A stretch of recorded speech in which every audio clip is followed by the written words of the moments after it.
It's the K-pop cast. And I'm using a pop filter, so I'm hoping that's not too poppy for the recording. I'm DJ Peter Lowe, a K-pop DJ, and I'm joined here by Supermatic, who is a K-pop b-boy. What's going on, Supermatic? What's up, everyone? How y'all doing today?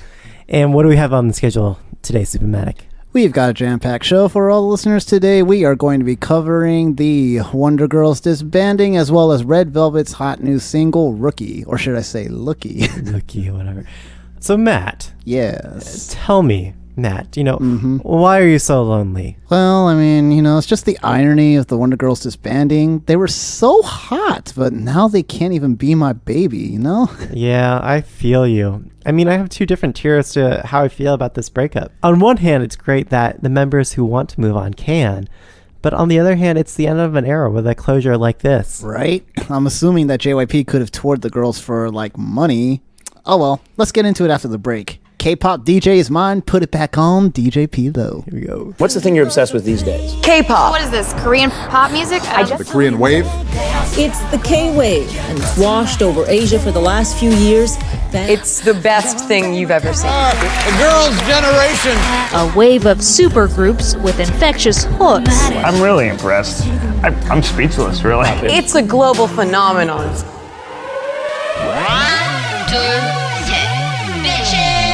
오늘 밤 우리 삐끼삐끼 해 yeah. Baby give me some, give me some yeah.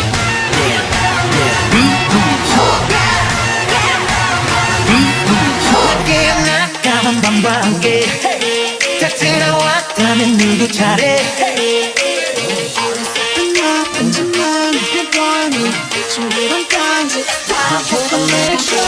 사슴같이 예쁜 넌 나의 princess 나를 보고 비웃는 게 너무 시크해 모두 날 보게 너 지금부터 잘 지켜봐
So if you've been living under a rock and you haven't been on the internet, the quick TLDR is that the Wonder Girls are breaking up. Sadness. Yeah, it makes you go like TT, right? Right. Aww. Yeah, and the way we kind of found out about them breaking up came through a series of publicity disasters.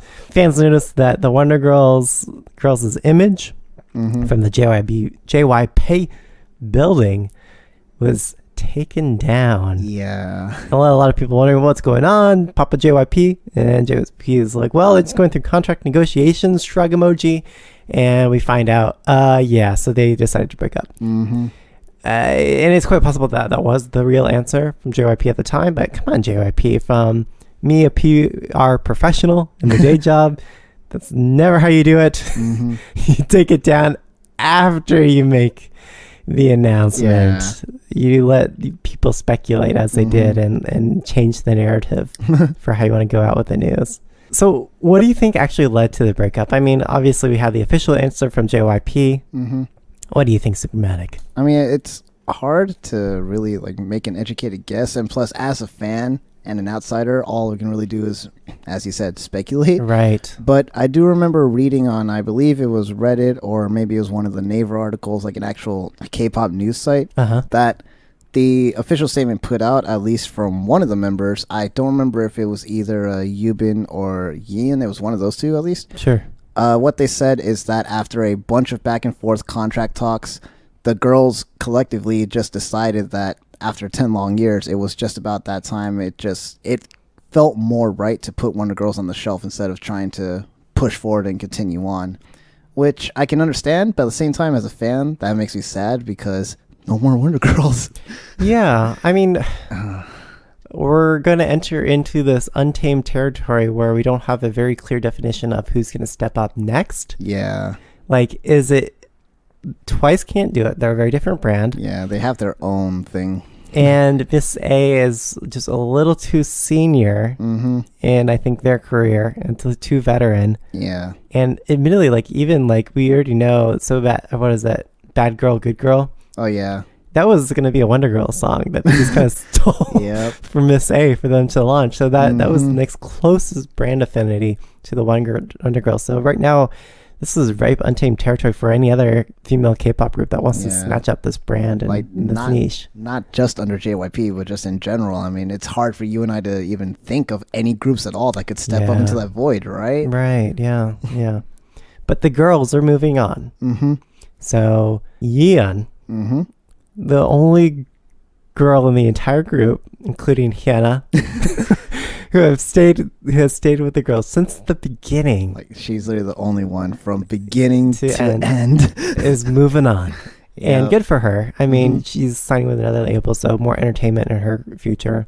Yep. But Yubin is the only one who re-signed, and Yubin and Hyerim. I'm not sure how to say her name with an R or an L. Okay, so obviously a very important member of the group whose name we can't quite remember. Right. I mean, I can see why maybe Yubin might stay. San Jose homegirl represent, like, keep on representing our home turf where we're actually recording this podcast where she's from. But, San Jose 408. Yeah, that's what's going on. I can only hope that she'll be folded into something better, maybe a solo thing with JYP. Yeah, we can only hope Papa JYP will manage her well. Yeah, right. What would have been better, and we mentioned this with 2NE1, is that it would have been better if they had a goodbye tour. Yeah, I mean, are goodbye songs going to become the norm? Because they're getting a final single on the 10th of this month, or roughly around there. But come on, you and I, as well as I'm very sure many of our listeners and just K-pop fans in general, could all agree a tour would have been nicer and better. Yeah. So again, like them like money. With giving them all our tour fees and dues. It would have been a graceful way to say goodbye without having this deliberately sentimental, sad song to go say goodbye with. And like 2NE1, they're coming out with their own goodbye song. Yeah. In addition to the one where they kind of made the news with, but another goodbye song. Yeah. I actually don't remember what the title of it is. I just saw Wonder Girls coming out with a goodbye song February 10th. So I don't know if they even gave it a title, but at least we know they're coming out with one last song. Yeah. And as you alluded to, they had that song over the video, which is actually how I first found out, because I'm subscribed to JYP Entertainment on YouTube. Yeah. And I just saw a video titled "Thank You for Being So Wonderful." And at first, for some reason, like, I was going to click on it right away because I'm one of those YouTube watchers that watches like any new videos right away from any of the channels that I really, really like. But at the same time, as I was about to click on it, something just didn't feel right. I was like, do I want to watch this? I have a bad feeling about this. Yeah. And lo and behold, that's how I find out Wonder Girls are disbanding. And I was like, no. Right. So this is non-unique. We've been talking about 2NE1, but we're reaching that stage where all the girl groups from the 09 era, 2010 era, are disbanding. And it could be that, it's just becoming more expensive for these labels to hold on to these girls, or that these girls are just sick of singing Nobody Forever and Ever in many different languages. Yeah, you did some research, right? Or at least you remember like how many, or at least some of the languages they had to do that song in? Yeah, it was like Chinese, Japanese, English. Yep. They opened for the Jonas Brothers. Yeah, part of their tour, and their US tour. Did it, only a million bajillion times. Yeah. So yeah, poor girls. But we've seen Kara disband. Yeah. We've seen 2NE1 disband. We've seen 4 Minute disband. Yep. So the question is Who's next, Supermatic? Who's I next on the hate being chopping asked that block? question. I don't even like thinking about it. But So yeah, you had a few front runner artists, right? yeah, like it's actually, I've seen this also discussed a lot online, and even within my fellow friends who are also K-pop fans, like the front runners that we see, or at least that we hope, or not hope, but like we don't want this to happen to, even though we could see it, is groups like FX. Yeah. Funny enough, another JYP group, Miss A. Yeah. They're hitting that mark already. Yeah. There's After School, who, even though they haven't really done anything like as After School, really. I mean, Orange Caramel probably kept that going just a little longer, you know? You know, I actually just was reminded 2 days ago from a friend that they actually had red, blue, and orange caramel subunits, but the only one anyone ever remembers is Orange Caramel. It's the only good unit. Yeah, right. And then who else? Tierra. Like, Yeah. technically, they're still together. They recently Yeah. came out with that song "Te Amo" not too long ago. Yeah, the Christmas one. Mm-hmm. Which But is quite I mean, forgettable. yeah. But I mean, it's hard for especially a group like Tierra who had a lot of stuff to deal with. Yeah, and I would take, this chopping block list a little further, and I'd add just a couple more. Like Brown-eyed girls. Oh, that's right. I think each of those girls are very senior in the K-pop industry. They are the Unnies, and I think they are of diva status. They can each continue to do their own thing as they have been. But I think just even more of that. And we have another notable girl group who has been doing a lot of solo singles lately. Oh, don't say it. And that is Girls' Generation. Oh no, I don't like to think about that. The question is, how are those contracts standing right now? It's a unique situation because they passed that standard 7-year mark, but then with that, it's been quite a while already since they've done anything as an entire group. Girls' Generation. Right. You said Taeyeon, Jessica, Tiffany, Hyoyeon, now Sohyun, like all these solo ventures. A lot of the songs are hoping that they do something, at least one last song as a group, because August 5th of this year is their official 10-year anniversary. Yeah. But, I mean, hopefully they don't disband. I mean, they always say now and forever, always Girls' Generation. So, yeah. So let's take a moment to appreciate what the Wonder Girls have done. Yes. When they came in hot on the scene, for me, they were one of my gateway entries into the K-pop movement back in 2009. They were trying to make a very deliberate U.S. entry into the market. And while I think all the other groups who tried doing the same thing around that same time, we had 7 from YG, BoA. Oh, yes. Wonder Girls were wildly successful in Korea. But if they hadn't made as much of an effort into the U.S. market as they did, would the Korean wave be is what it is today? True. I think even though Wonder Girls had very marginal success, they were lucky that they were able to tour with the Jonas Brothers, unfortunately singing Nobody Forever. Yeah. They were on Nickelodeon. That's right. For that kids show.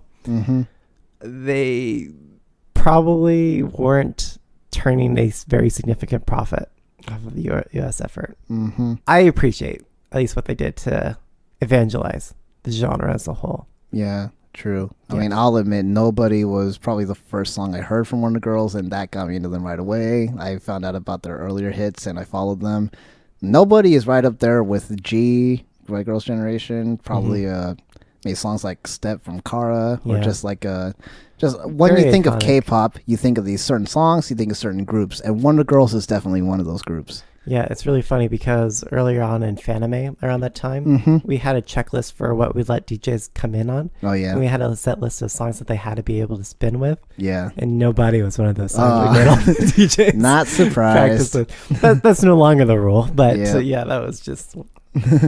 so they've endured this group. They've gone through a number of different changes in group members and also different... I think genres for how they presented themselves. I liked the latest evolution. No one will doubt that Why So Lonely was a critical success. Oh yeah, definitely. But I definitely like that more mature look and that sexy.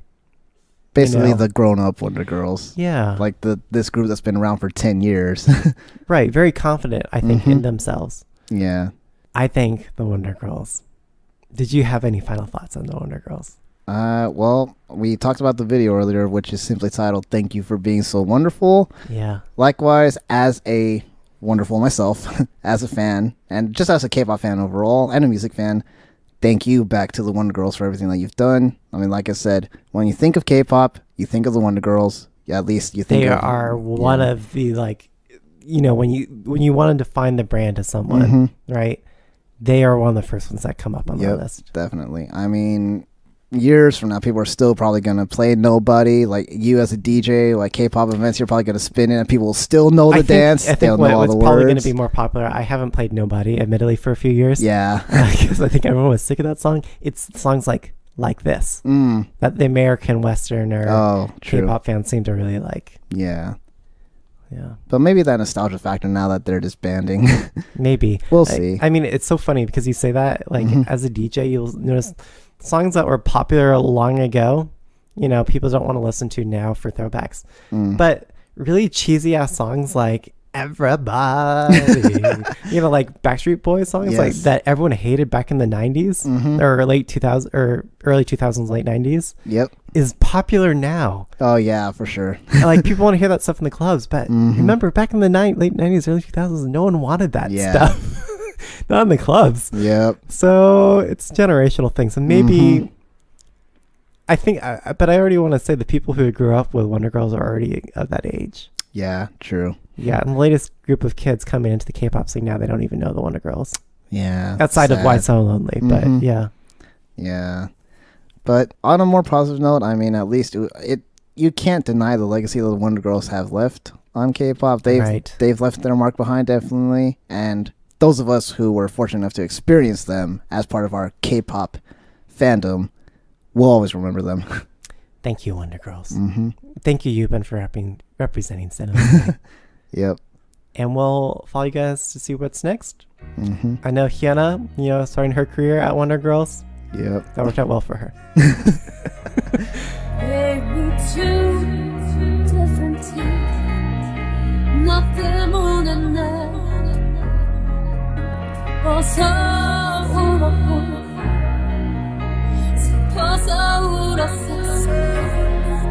So I hate you.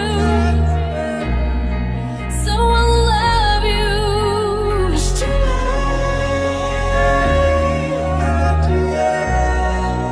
I hate you. So I love you.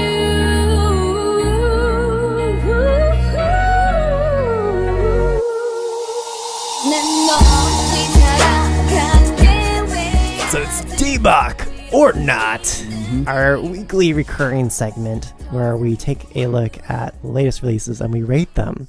We look at the audio, the concept, and what we thought of the song overall, whether or not it was Daebak or not. Yes, we did it. Yes. Okay, our listeners have no idea why we're so excited, but we're trying to say certain phrases at the same time. Yes. Because it sounds totally cool. Yep. Okay, so the quick TLDR. One of the girls brings out a pink fluffy cloud. They all look at the cloud. They inhale the cloud. They go on a wild acid trip. One of the girls goes into the closet, a la Alice in Wonderland. She chases after this like drug alien guy and goes further down the rabbit hole. And yeah, it's an acid trip. That's right. I think the quick version. Yes. Of this song.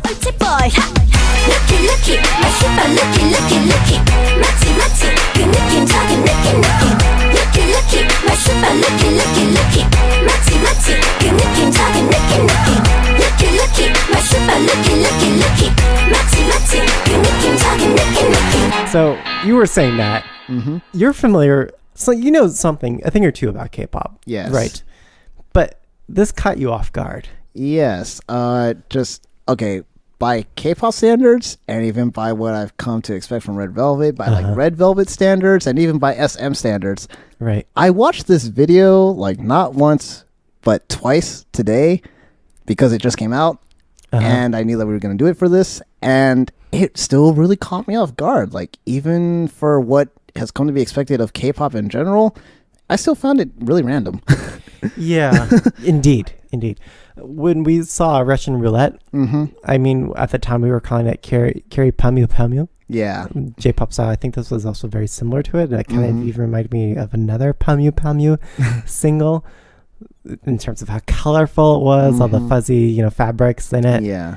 I think it was really trying to like go ask Alice, try this pill, try that pill. Like, I don't think that was the overt message, but I think it was a very deliberate and heavy nod to that. Yeah, there's definitely like that, at least maybe not so subtle, but they tried to keep it subtle, like undertones or messages of this acid trip. Yeah, trying drugs or getting high on something. Yeah. Right. Coming off of Russian roulette, I think a lot of people are saying it was a disappointment. Yeah. Well, one thing for me, like right off the bat, it's like this usually is not a good sign for me on how much I like the song, is if I don't know for sure what the title's supposed to be. Because all the teasers and everything that came out said it was rookie, as in like, a brand new person to like a team or a sport and industry. Like, you're a rookie, your rookie year. But the way they sing it, it sounds like looky, as in look at this, look at that. And you said it's pretty much an acid trip. So I can't help but wonder if it was intended to have what do we call it, a double entendre? Yeah, right. Or like a double meaning? Yeah. My wife's, she was listening during this. Cover your ears, kids, for you, podcast listeners who are under the age of 13. But it definitely sounded like the expression looky, nookie, nookie. Oh. Which if we're not of a certain generation, maybe might not get the expression, but I understand that to mean oral sex and intercourse. Ah. My wife taught me that. So, yeah, I think the biggest irritation that I have, and probably other fans as well, is that with a Russian roulette, they were able to say the R's correctly at the beginning of the word. But rookie, yeah, it was like they deliberately mispronounced it. Looky. Yeah. And I know that R's and L's can be very similar sounding, but if they've already proven that they have the capability of saying it differently, what's preventing them from doing it again? I don't know. It was trying too hard to be this pure, pathetic Aegyo again. And especially considering the fact that their name is Red Velvet, and they always have to introduce themselves, and they say Red Velvet, right? And they've been out for 3-4 years already. You would think that they would, or at least we would expect them to know how to pronounce the R's as opposed to an L. So maybe there's more to it with that title. I mean, it's just, I feel like them saying looky kind of fits with the overall concept when we look at the music video. As you said, there's very, very obvious elements of Alice in Wonderland, as well as the Chronicles of Narnia, The Lion, the Witch, and the Wardrobe, because there's the closet that you said represents like going down the rabbit hole. Yep. But at the same time too is like we see each of the girls take their turns going through this wardrobe / closet thing, and they end up in different places. Oh. So it's kind of like it takes elements from a little bit of both, is what I felt like. Maybe it's just how the symptoms manifest across the different users. Probably. But they do all get chased by that space alien.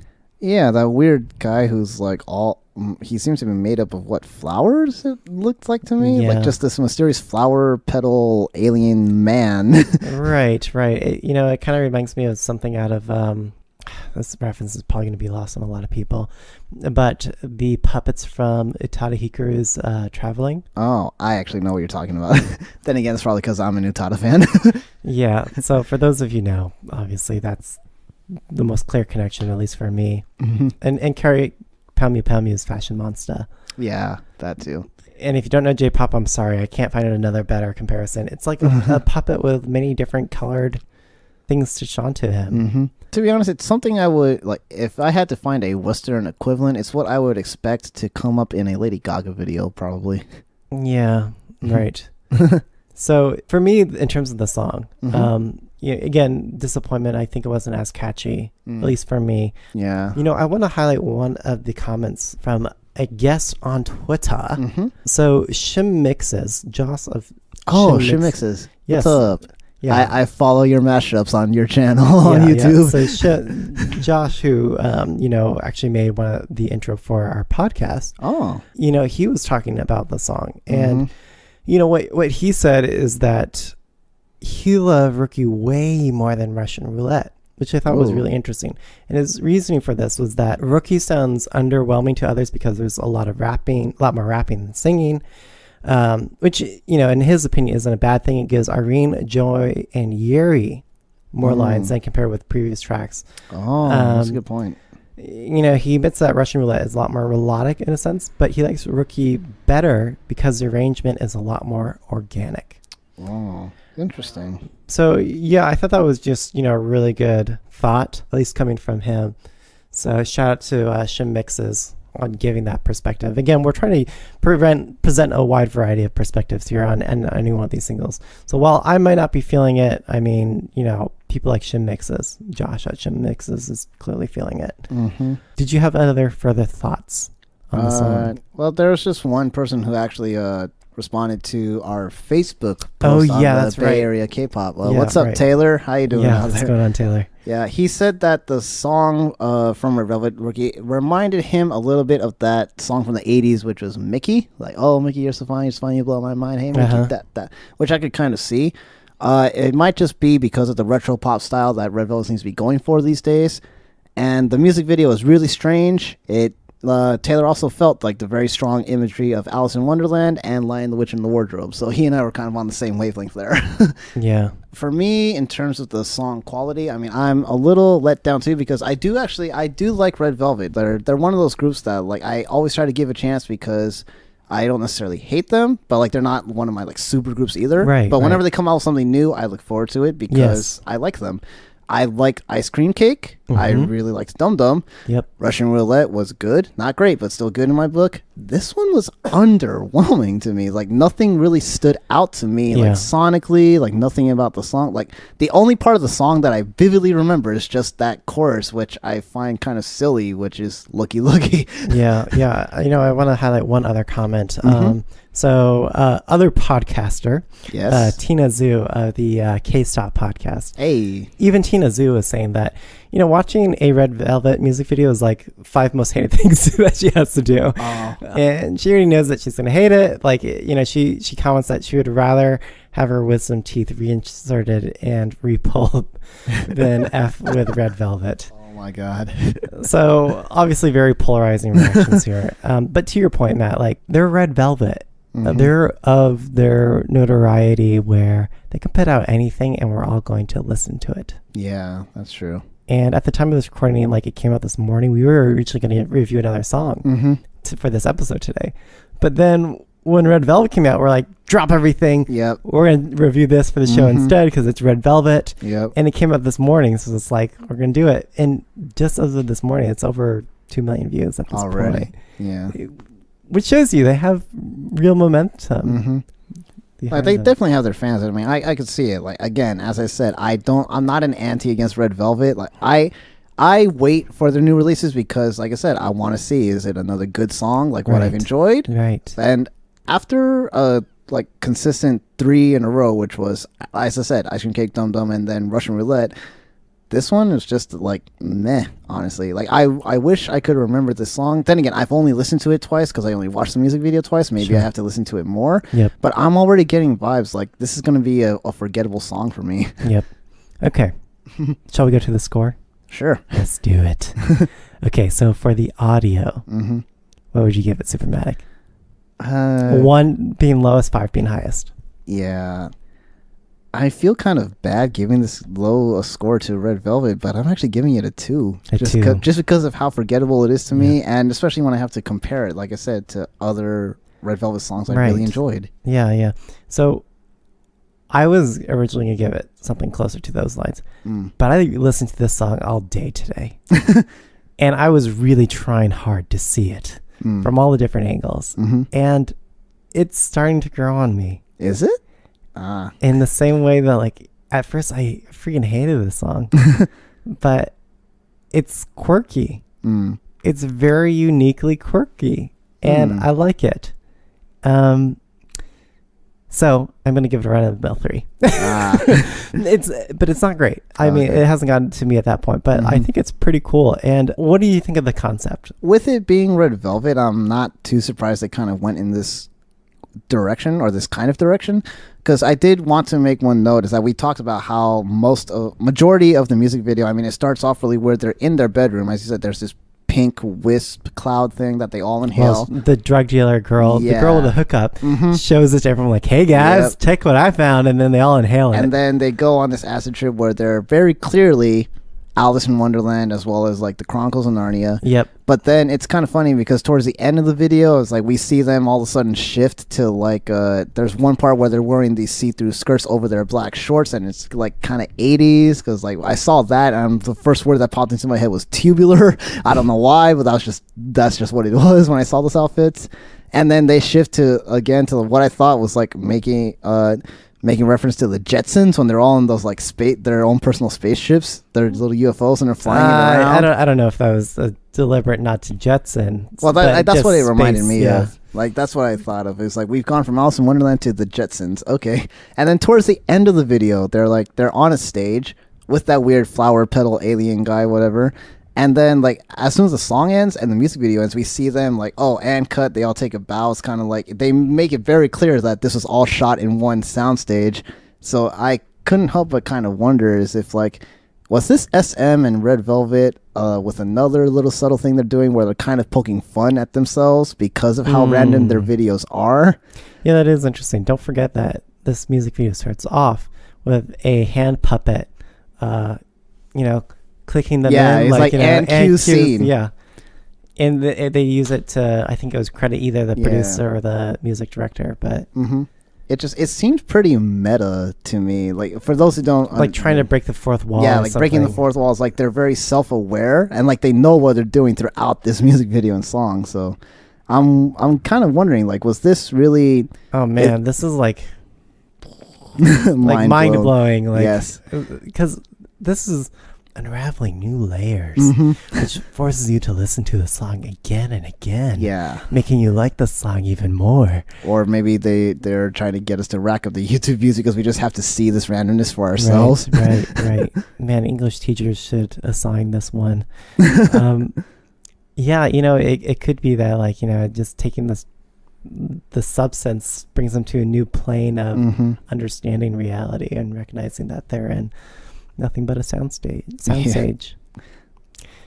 That's probably overanalyzing it. I mean, that's at least my take on it. Okay, so score, what would you give them? Even though I wasn't really sure what to think of it fully, I give them credit, again, as I said, for going in this direction and trying what they did. And as random as it was, I actually am kind of a sucker for things like Alice in Wonderland, like that whole theme, because childhood fairy tales, you know it. And because I can appreciate how like self-aware they seem to be, at least, whether or not I am overanalyzing or not. Sure. I actually, concept-wise, I gave them a pretty solid 3.5. Yeah. I'm going to give them a 4 for a concept. Really? Yeah. Ooh. I liked it. I did not like it at first. But just rewatching it and recognizing, this is very deliberately a drug thing. And, it's like maybe they're not chasing the dragon. They are chasing the pedal guy as they go through a different reality, and then it catches up with her at some point. One of the girls, she gets to a point where the guy starts chasing her. That's true. And I think that was probably just drug overdose at that point.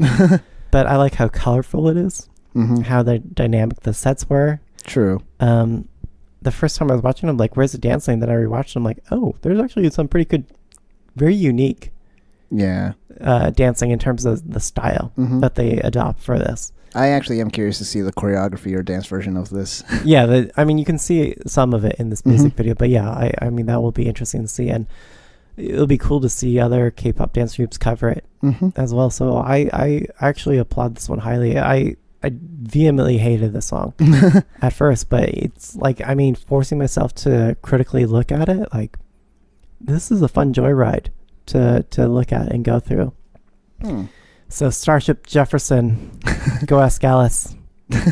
So Daebak or not? As much as I like the music video, as an overall package, I actually have to give this one a not. Wow. Okay. Yeah. Well, I'm gonna say it's Daebak. Oh, wow. Yeah. I'm glad we disagree. Honestly, Russian Roulette was definitely readily more accessible and the better song. Yeah. And very interesting. But this one, I like how different it is from anything else we're seeing in K-pop right now. So That's true. Daebak for me. Okay. There you have it, folks. Okay, so that was it for this episode of K-Pop Cast. As you noticed, we brought in a lot of feedback from our listeners, people who engage with us. Please continue to do that. I'm at DJ Peter Lowe on Twitter. You're at... I'm at Supermatic, which is SOUPERMATIC. Feel free to tweet either of us. Yeah, and tweet with the hashtag KPopcast. Yep. One thing I just want to close out on is that I totally disagree with my last assessment from the last show on Honeybee. Oh. I disagree with everything I said. Oh? I love Honeybee now. And I think those girls harmonically play off of each other. So I think we're allowed to change our decisions on these things. But yeah, so don't hate me. If you liked Honeybee and you thought I was wrong last time, I agree with you that I was wrong last time. Yeah, and this is why we love to hear the discussions from you on Twitter, Facebook, any social media. So please get at us. And as you heard, we'll shout you out. So we start a conversation or start one with us. Yeah. Oh, and tell us what you review next week. Absolutely. Yes. Okay. We'll catch you guys later. Yeah. Catch you on the flip side.